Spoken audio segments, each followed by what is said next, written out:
It is 10:08 at WPSL 1590, the talk of the Treasure Coast, and you're on Ask a Rabbi. And this is Rabbi Shafir Loeb of Congregation Eitz Chayim, your Jewish home on the Treasure Coast.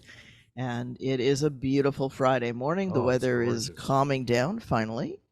And we are in our version of fall, which means that the frangipani is dropping its leaves, and that's about it. Oh, but it's beautiful. It is beautiful. And I truly hope that folks who are here and in other places of the world that are not in conflict are enjoying God's gift of the weather. And it's rough. There are 9 conflict spots active right now on the planet. Oh. And to me, that one of the greatest ironies was Putin saying that Israel needed to stop being at war. Yeah. When they've been at war over a year with Ukraine and saying it's nobody else's business. Stop butting in. But it's their country. Yeah, except that Ukraine's not. As we all know. Yeah. Ukraine is a recognized independent country. And this idea of the greater Russia again. These folks that want to restore the old glory days need to go back and realize they weren't really so glorious. And that's true of all of those old glory days. They never were. Right. They never were. No, and you look and see about the Roman Empire and the Greeks and the whole thing. It's, I don't know. The world has never been wonderful. It's always had poor people. It's always had abused people. It's always had wicked people, or people who do wicked things. Let's be real precise in the language here. Those are politicians. No, some of them are. I'm sorry. Some of them are. Right. So before I get started talking, somebody asked me before the show on my way up here, what was the phone number to call in? And I realized I haven't been saying that a lot lately. And so that number is 772-340-1590. Sure. 340-1590. You bet. Yeah, and that's easy to realize because the station's call sign, or not call signs, but frequency is 1590 on your AM dial. Yeah. Or on Google Alexa or Home or all over Google the world. Alexa. That was good. Google Home or Alexa. Nothing like mixing it up. Yep. When we're not doing sports, we're averaging around 48 countries listening. Wow. Yeah. Impressive. A lot of folks listening to your show. So thank you to everyone who's listening to this show, and I hope that it lives up to what you want from it, and that maybe you'll call in with a question for this rabbi. Sure. So, and so I will say that I lived in Israel for a year. I lived in Jerusalem in an apartment, and we did have a safe room, as people talk about. We actually had one of those. And what was it exactly? I mean, was it like a vault type room, or well, it was cinder block, basically. It was cinder block. Wow. inside the structure of the apartment. And we also had a patio, a little balcony area that we could go out on. And those were staggered on the outside of they call them blocks, not apartment houses, because thank you, Brit. They use a lot of British slang. Naturally. Of course they do. And I stayed in touch with one of my neighbors there for a while. I've lost touch with them now, but I had stayed in touch with them for a while. And there was one time actually where they were told to go to the bomb shelters, not just the safe rooms. Oh. Because of overflying. And so recognize that that's a different way to live. Yeah. Right. I can't even comprehend that. Yeah. Just cannot comprehend that. It's a different kind of situation. And yes. You have a call? I do have a call. Carlos on line 1, and I do need to have You're going to have to put those mouse ears on. I have to put the things on so I can hear. Okay, Carlos, go ahead. You're on line 1. Thank you for calling. Okay. What's it?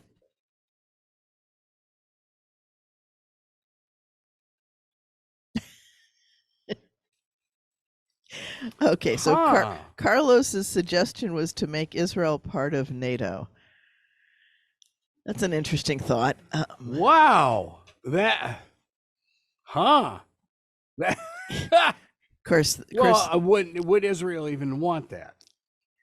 that's a good question because NATO comes with obligations, Yeah. right? NATO's not free.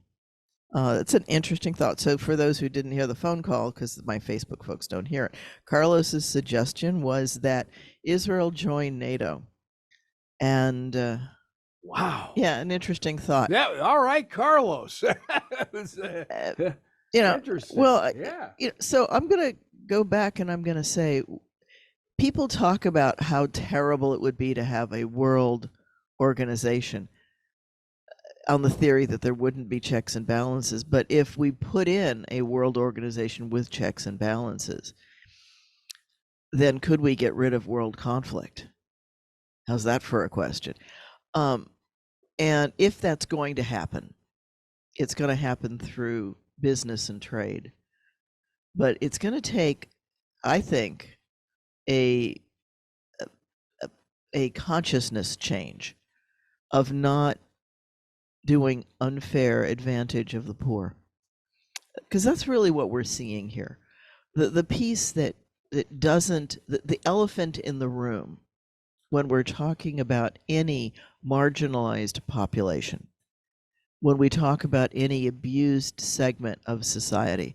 And I know that last week I likened the Gazans to the people who are trafficked in Del Rey in the Florida Shuffle.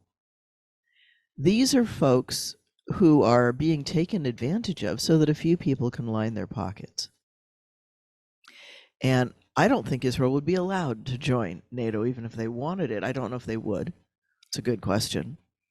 It's an interesting thought. You know, and as I'm sitting here, I'm thinking of 1,000 reasons, of course, that wouldn't work, but it'd be an interesting question. And part of that is that, yes, there are countries in Europe that support Israel. Not all of them, though. Not all of them. Not all of the NATO members are that enthusiastic about supporting Israel. Israel's a strange duck in a way, in that it is the only country that has that's considered a Jewish state. And I guess I'm so American that the idea of having a state religion doesn't sit all that well with me. Even though I'm glad that there's a place for Jews to feel comfortable, but I'm not sure how comfortable Israel is in the current scenario. And Israel has every right to be there. It's a recognized nation. It's gone through all the hoops that it takes to be that and do that. And it does have elections. We would view them a little strange because they're not anything like American elections. They're much more like the British House of Commons. But realize that in Britain, the king and queen are not elected. That's right. Right? I mean, Israel does have a president, but he is not the same as our president. Their prime minister is closer. That's the government head. And Again, very British. Very British. The prime minister runs the government. And the president in Israel is much more like the king or queen, in that they're more for ceremonial state events and in the public face, if you will, although Netanyahu doesn't really share it. I would imagine that most people on the street in America know the name Netanyahu, or they might know Bibi, his nickname, but I bet they don't even know who is the president of Israel. Oh, I saw him on television. I can't even tell you. Right. So that tells you how little that office means. But our president's not quite like a prime minister. We've got a different kind of government. We've got this interesting, different kinds of place. And you're exactly right, Al. Multimillionaire Hamas leaders in Doha and Dubai use Gaza's populace as slave bots. That's exactly the point that I've been trying to make. They are trafficked. Yeah, there was some pictures and even some video on X and it, it was 4 or 6 Hamas execs, all suit and tie, Mm-hmm. flying in an executive jet. Yeah. And it's like, And okay, let us wait think a of what minute, that jet folks. could give to the Gazans. Right. They could have an economy with all the money that's pouring in, but it's purely for, those kinds of things. It's absolutely a corrupt form of government. There hasn't been an election in Gaza in 16 years. Yeah, and what got me was the net worth of each one of these guys. They were all over 40 million. Yeah. All of them. Yeah. Yeah. It's like, it's we have no idea how horrible that is unless you've been trafficked. And I say that with some chagrin and some humility, because I have to tell you that I was sitting teaching a class in intro to psychology. I think it was intro to psychology. It was either that or lifespan development, one of the very primary early psychology courses, what we call gen ed or general education psychology. And we were talking about trafficking and the mechanisms that are used, and how the pimps groom their victims and how they lure them, and how that happens. And it's not kidnapping, and it's luring, it's seducing much more than it is kidnapping, because kidnapping gets people annoyed. You want to get somebody who's not going to go, right? And so, and yes, Al, the Gazans do know about the tunnels and the weapons and that they're being used, but what alternative do they have? You're talking about people who've been held captive, both by Israel and by Gaza, by Hamas, and you're not talking about half the population, but you're probably talking about a third of the population. The median age in Gaza is 18. oh, 16 years, Hamas has been running the place. And when Hamas came in, they were funneled money with the idea that they would put in the human services, so that they would run the schools, they would run the hospitals. Gee, is it a surprise that those are Hamas operations? They built them. Right? Of course, there are some that the UN has built, and things like that. And that's why you see the population running to the UN facilities, hoping that those will be safer, because they know that the ones that Gaza built, they built the tunnels. When they built the hospital, they built the tunnels. And people think, oh, how could it get to the West Bank? That's not that far a distance. mm-hmm. Yeah. Right? Between the Green Line and the sea is 13 miles, and it's narrowest in Israel. 13 miles. Right? That's twice the distance between Becker and St. Lucie West. Well, and you think, or between Becker and here. From this spot that we're on to Okeechobee is 30 miles. Yeah, and that's half of that. It would be half of that. Right. Out to the fairgrounds. Yeah. Out to the fairgrounds. Yeah, out to the fairgrounds. So I'm trying to give people a sense of the geography here. Yeah. And Gaza itself is somewhere between 2.5 to 3 miles wide. It's 50 miles long. Right?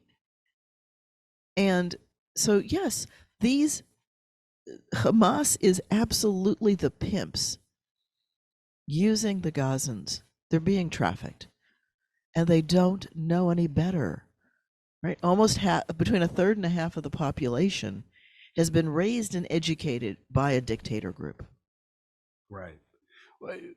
How can we expect them to get an American open education? Not that there aren't problems in a quote unquote open American education, because there are. We teach stereotypes and we teach objectifying and things like that, but not to the level that's taught there.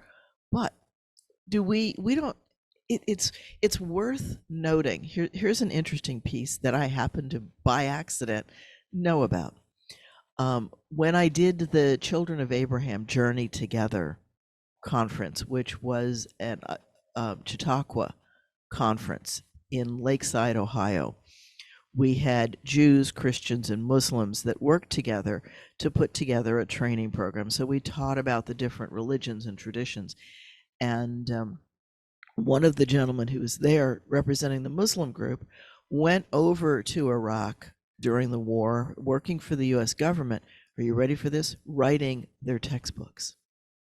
Oh, whoa. Right, because All people right. did recognize how important it is what we teach our children and the subtleties. And, you know, if you want to look at some garbage, look at the Dick and Jane books that we were raised on.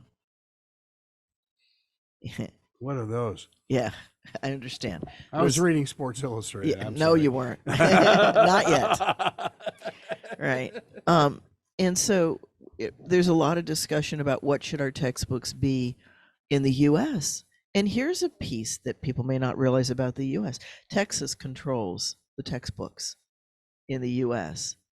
because textbook manufacturers, in order to be approved in Texas, have to follow Texas guidelines, and Texas has the largest number of students.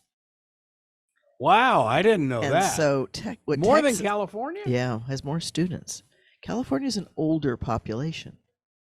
Wow. Yeah. Okay. Even though it's large, but Texas is too. Texas is huge. Yeah.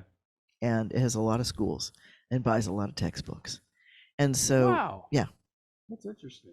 What about, I know we touched on this the other day, the settlements. Is there any way those settlements could be turned over to the Gazans? Is there any way that people, the settlements that have been built over the last? Oh, it could be. Well, no, they're not in Gaza. The settlements that were in Gaza were cleared out a number of years ago, and Israel says, you know, we did that because we're so nice to the Gazans, and that's not true. They did it because they were very difficult to maintain, and they were almost impossible to keep secure because of the sheer population density in Gaza and the already existing Hamas structure. Okay. I saw this video on nightly news that there were settlement people shooting. That's in the West Bank. West Bank. Okay. Right. That's the West Bank. There you go. And the settlements are probably the biggest issue. Yeah. They are the biggest issue. And you know, I know people who were intent on building those settlements way back when, before they were built. They weren't initially allowed. So it's life. Yeah. So Israel pulled out the settlements in the settlements out of Gaza, and a lot of people try to make PR out of the fact that the settlements were destroyed, which they were leveled. And part of that reason is because they were very wealthy single unit dwellings, and Gaza can't afford that luxury. Just can't afford it. They've got to build high rises because of the population density. Think about taking a chunk out of Beijing or out of New York City and putting a bunch of single unit 1-story homes. Can't do it. Can't do it. Right. They've got to raise them so they can put apartments in those areas. Okay. And that's just a population necessity. And you have to realize that it's like a big chunk of Gaza is Section 8 housing. I guess that's the best way I can describe it. Right. Well, this would almost be like putting 1.5 million people in Port Saint Lucie. Yeah. Yeah, right. Port Saint Lucie is 1/2 the size of Gaza, and we don't have anywhere near 2.4 million people. And we're already going up. Mm-hmm. Right. When I first moved to Port Saint Lucie, which wasn't that long ago, folks, there were not very many tall buildings. Right? Cleveland Clinic was not even there, let alone as tall as it is. 7 stories. Right. Yeah. And the things that are going in tradition now are much taller. I'm seeing, you know, they're not giant skyscrapers, but they're getting there. They're starting to get there. buildings where you need elevators. I guess that's the way to put it, right? Mhm. Buildings where you need No, I elevators. get it. Yeah. Because we don't, when I first moved here, that wasn't, stairs were not even common. And we're seeing many more two-story homes. People are going, when population gets dense, people go up. Think about Beijing, very tall. And yeah. And as Al pointed out, the Gazans spit on the dead, raped, and mutilated bodies. Absolutely, because they're not taught that they're people. Wow. And before we throw any stones in that house, think about how many Americans talk about other Americans as being less than human. Mm-hmm. And I'm not saying that America's like Hamas. That's not what I'm saying. But what I'm saying is that we need to own those darker parts of us and recognize that in Gaza, those parts were allowed to grow into gangs. This is gang violence on a massive scale. It's systematized, it's organized, and it is very much a traffic to people. They don't know any better. Where are they going to go? They've been told that Israel's going to mistreat them. And, what are their experiences of Israel? It's the people who lob bombs and airstrikes against them. Do they understand that it's Israel coming up with the 4-hour pause, if you will? I don't know. Ceasefire? I don't know I don't know what they're hearing on the streets in Gaza. Some of them are going to hear some of it because, like, CNN has had some people on the ground, and one would hope all the networks do. one would hope that the networks would be a little more informed of what's going on in the world and be able to talk to people. But remember, the communication has been shut down for the most part. And part of that's to prevent some of the information from getting out. The Tokyo Rose type thing. Yeah. And which, I must admit, both NBC and CBS had the same footage from Hamas military. And they used it the same night. So I was thinking, okay, they're getting handout footage from Hamas. Mhm. You've got to be kidding. Yeah. Yeah. Yeah. It's not even as good as Good Morning Vietnam. God. Right. And this is psychology at some of the worst levels. And grooming, that's the word that's used for a pimp or an abuser to train their victims to accept the abuse. And there's an amazing video that I show of a woman, and I want to say she's Canadian, but she was trafficked and she broke out of the traffic, and her comment was that she'd been in this horrendous, horrible thing, and life was just untenable for her, but she wasn't going to leave because, as bad as it was, she was still hoping for some of that attention from her pimp. Oh, God. And it was still better than anything else she could think of, because where was she going to go? Where would she find food and shelter and the little bit of good stuff that they gave her? There just wasn't any answers for her. If she left there, she would be completely out on the street with nothing, literally just the clothes on her back. And that's scary.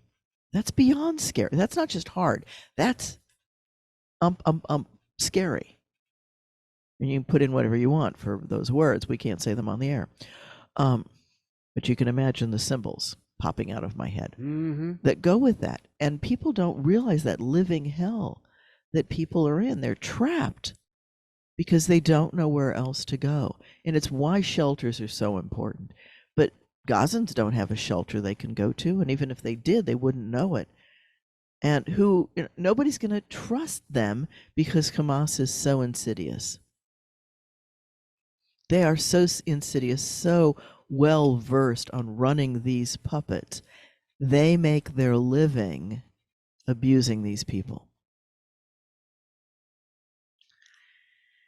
And How do you live with yourself? oh, they don't have any empathy or any conscience. They're just it's a psychopathic, narcissistic, the world is here for me. I'm entitled. And there are people like that all over the place.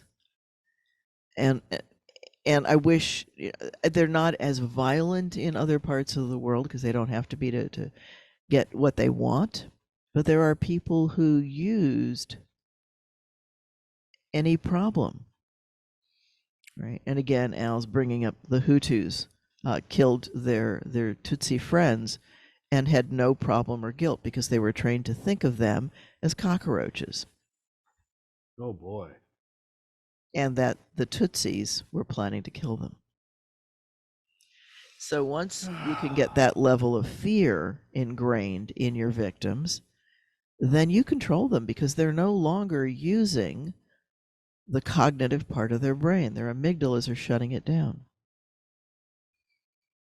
Our brains are amazingly wonderful, incredibly complex pieces of stuff, white matter, gray matter, etc., going on in our heads. I mean, let's think for a moment. I'm going to shift it. Let's think about what it takes to navigate from your home to the station.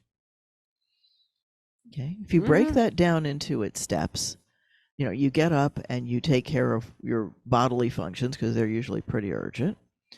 And then you're going to do something like perhaps have some coffee or tea or something to start the digestive system working. You're going to clean yourself in some way. You're going to select articles of clothing. So in order to do that, you're going to consider the weather, what you're going to be doing that day. You're doing a ton of stuff when you go in and you say, okay, this purple one or this blue one or this green one. And then you've got to navigate through your house. You've got to go from where you are. You have to reorient your body to get to point B and recognize the objects that you're looking at. You have to consider the time frame. What time is it?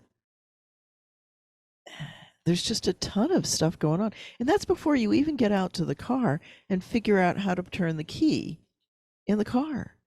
Because as soon as you do that, then you have to actually deal with, where am I? How far am I from the studio? What roads do I take to get there? When do I turn right? When do I turn left? How fast do I go? How slow do I go? How do I sit in the car? Oh, Siri knows it all. Siri might know it, but she can't do it. And she needs you to do it. That's right. So, you know, but the point of it is how incredibly complex we are. And when somebody's abused, a ton of that cognition is turned off. And when you add to that, there are actually chemicals and drugs that you can give people that turn it off even farther. Oh boy. And when we do stuff, right, what Al mentioned of calling people cockroaches, listen to the rhetoric that people use when they talk about their enemies or when they talk about their victims. They don't talk about them as cognitive, incredibly diverse human beings. They talk about them, if we're lucky, they talk about them as animals. And if so, then it's usually a quote unquote a low animal, an animal that's intended to be kicked or abused, like a dog or something like that. But if they call them a cockroach, I mean, that's an insect, right? And what do you do with cockroaches? Step on them. Yeah. I mean, very few of us scoop them out and take them out into the backyard to let them go. That's just not what you do, particularly if they're sitting in the middle of your kitchen. Right. And thank you, Florida, for having a roach infestation right now. I know, yes. What, what concerns me, I think, although it's, gosh, this is starting to bring back the 60s to me. We haven't really progressed. What's going on the college campuses now? Well, again, there is in our brain something called a mirror neuron. And what the mirror neuron does is it scans what everybody else is doing and tries to fit in, because there's a survival benefit of being with the crowd. Even the Bible talks about it. It talks about, remember, I love this one, remember to blot out the memory of Amalek, because Amalek preyed on the not prey, AY, but EY, right, took advantage of, destroyed the stragglers.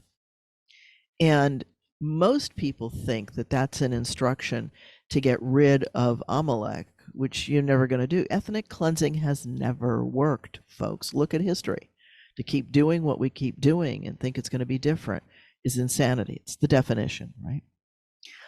But what that instruction about the stragglers is, don't have stragglers. Don't leave the marginalized to defend for themselves. Bring them into the group and have the group around them. But that's what we're seeing on the campuses, by the way, is just a groupthink kind of thing. If everybody says the sun is red, then people start to believe that it's red. Because the idea that it's yellow, first of all, you got to be able to see the color yellow, and not everybody can. There's some color blindnesses where it is shades of pink and red. You start to think, maybe I'm the one who's crazy if everybody else thinks this. And so you bring your thoughts in line with, that's called groupthink. And it's not known for making the best decisions. It's just not. But it's a survival mechanism, because if you go with the crowd, the odds are you're going to eat and have shelter. And so we see some of that going on, both in Gaza and in Israel and on college campuses. It's candidly very, very hard to know what I know about psychology and how the mind works and look at the world in its agony. And it's just, when you close down some part of your mind and you're not open to new information, that's when it becomes really, really sad and tragic and difficult to deal with. When you close down, when you think you know the answer to everything, you might have a great insight and you might have some great ideas, but if you think you know everything, that means you're not listening and you're not paying attention. Know-it-alls are not open to new information.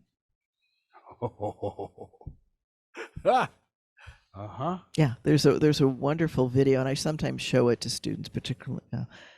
And what it is, it's an old Zen story of the professor comes to or an up-and-coming student comes to the Zen master and says, well, I know all about this and this and this. Can you teach me about that? And the master says, well, let's go have tea first. And so they come in and they get,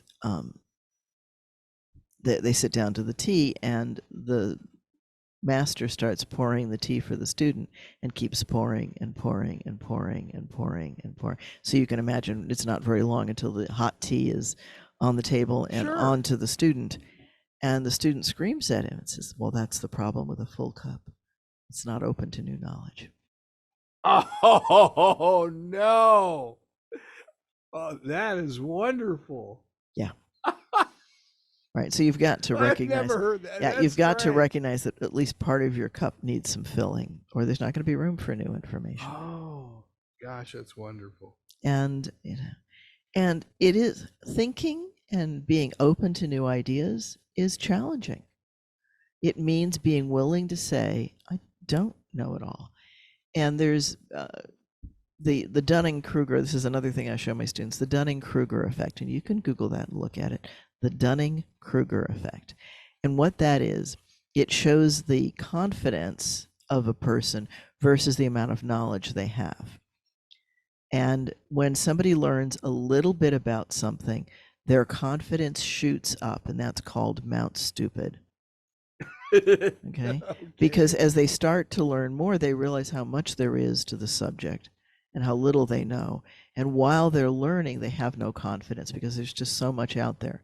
As they slowly gain knowledge and become an expert, yes, they finally do get to a place of having considerable knowledge about the topic, but they'll never reach the confidence of the idiot. Because now that they know more, they recognize how complex the subject is. And so they always, right, the mark of a scholar is that it might be this, it might be that, it could, because they recognize the world is very complex and don't make definitive statements, it is this way. The other thing that a scholar will do, in Hebrew it's called b'shem omro, in the name of the one who said it. is to cite who, like I just mentioned, Dunning and Kruger. Mm-hmm. It's not what I know, it's what I've learned from the work of others. And if I don't tell you where that research comes from, then you have nothing to pin it on. But now you can go look it up and see if I'm describing it correctly, because I might not. I might think that I am, but I might not be. And that's always a possibility. Same is true when we look at conflicts and all of these things. They're not simple one-on-one issues that are easy to solve. And there's a difference between the negativity of no, that won't work, to thinking of what are the obstacles that we have to overcome to make it work. There's a difference. One's being realistic and the other one's being negative. These are difficult things. You had mentioned earlier about hopefully a worldwide organization type thing could help solve a lot of things going wrong in the world. I think a lot of people had hoped, at least back in the 50s and 60s, that would be the UN, but they've turned into just an absolute political jungle. Yeah, they have. We still have the problem of greed. We have, if you look, even Saudi Arabia, a very wealthy country, has some people who really, really have wealth and a bunch of very poor people. That's very true. Dubai, same thing. A bunch of very, very rich people, very, very poor people. India, yeah, America has a lot of very rich people and a lot of people who will never make it out of the box. And by that I mean the poverty box. We don't have we do have areas of the abject poverty that describes Gaza. And when I'm talking about that, I'm not talking about the 1% who has the wealth of Gaza.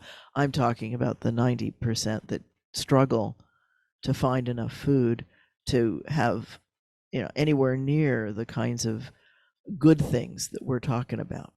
And I'm also aware that a family can order KFC chicken and have it delivered through the tunnel from Israel for only about a 35% premium over what it would cost to walk in the street and buy it. But the average Gazan can't even afford that. Right? So that's a major celebration, even though it's not that expensive. And somebody's risking their life, if you will, because if they get caught on the other side of the tunnel, they're not coming back with your chicken. Right? So there's an amount of impunity going on that's just a whole bunch of stuff. And Gazans are getting creative. They're doing hydroponics. You have to look at some of the videos that BBC is putting out, not just the American outlets. Look at Al Jazeera. It's a great news organization, by the way. It is. Yeah. With a different bias and a different outlook, and the same is true.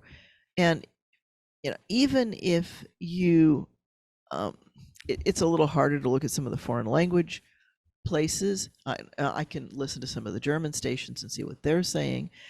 But when you get these videos, it's important to listen to what I would call the side comments that people don't pick up on. So there was a piece done a little bit ago, and it was a video out of one of the fishing families or areas in Gaza, showing how they bring in the fish and what they can make fishing, and how that is one of the big resources for Gaza is the fish industry. And they're sitting there talking to the news person, and they're speaking either in English or they're translated, I don't remember which, but they make a side comment. There's 4 people that walk, you can see them through the window behind the person, and they walk down the street, and the guy says something to the effect of, oh, those people are probably spies for Hamas. Think about that comment for a moment.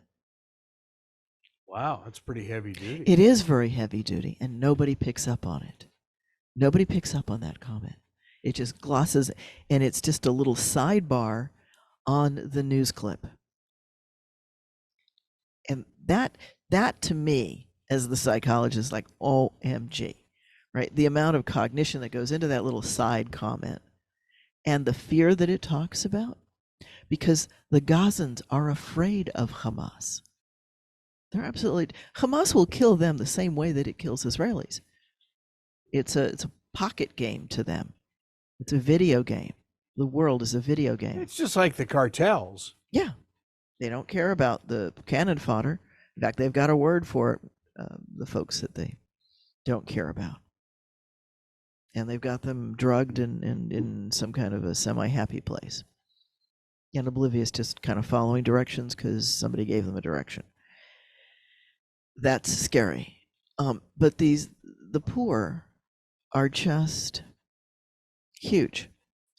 The other, and I know I've talked about the other one where the in the West Bank, the Palestinian is saying to the Israeli guard, "Where were your parents born?" I know I've talked about that many times here. That's something that isn't usually picked up on. There are so many layers to this issue that are being ignored. They're elephants in the room and they're being ignored. And I don't know if that's because people just don't know what to do about it. But if you don't know what to do about it, spend some time thinking about it. And don't buy into the narrative that glosses it and makes one side a hero and the other an enemy, because that's not real. We're all human beings and we need to be treated like human beings. And Al mentions the comment of look at the comments under a story. But the challenge there, of course, I'm always going, but, right? The challenge on that is the bots and the agenda posting that goes on in the comments in the attempt to control world opinion. And I'm gonna take a little bit of a strange place. I'm gonna say that a big chunk of the problems in the world is an effort to control public opinion. World leaders may not appear to care what the world thinks of them, but they really do. Some of them. They do to some extent, but they want to appear, at least they want to appear good to their base. Oh, yeah. Yeah, obviously. Right. They want to play to their base. Right. Yeah, well, that's the whole nature of politics. Uh-huh. Yeah, it's another popular old comment. Al just said, the trees in the forest trusted the axe because its handle was made of wood. Yeah. Some of those wonderful sayings have so much insight that it's, and that gets back to that, are you like me or are you different? And if you're different, can I trust you? Because if I can't predict what you're going to do, then how can I trust you? Wait a minute, we're all different. We are all different. And so look at the function of trust. Trust is a really interesting dynamic because people don't easily trust others. People are not easily vulnerable because humans constantly betray trust.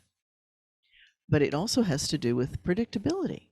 The more I can predict what you're going to do, the more I can control what you're going to do, and the more I can trust you. They're interconnected. And the idea that somebody's going to do what I do just because they look like me is ludicrous, candidly. I can't make that assumption about my family members. Right? And some of the worst battles are between brothers. I was going to say. Some of the worst battles are between brothers. So if you look like somebody and you don't quite act like them, then there's, that sets off all the alarms in the head. And there are people who will prey on that, who will take advantage of it. And that's what we're seeing, people who want to live this kingpin kind of lifestyle. Right? If you want to, a wonderful old story of local stuff that went very, very wrong, look at all the King's Men in Louisiana.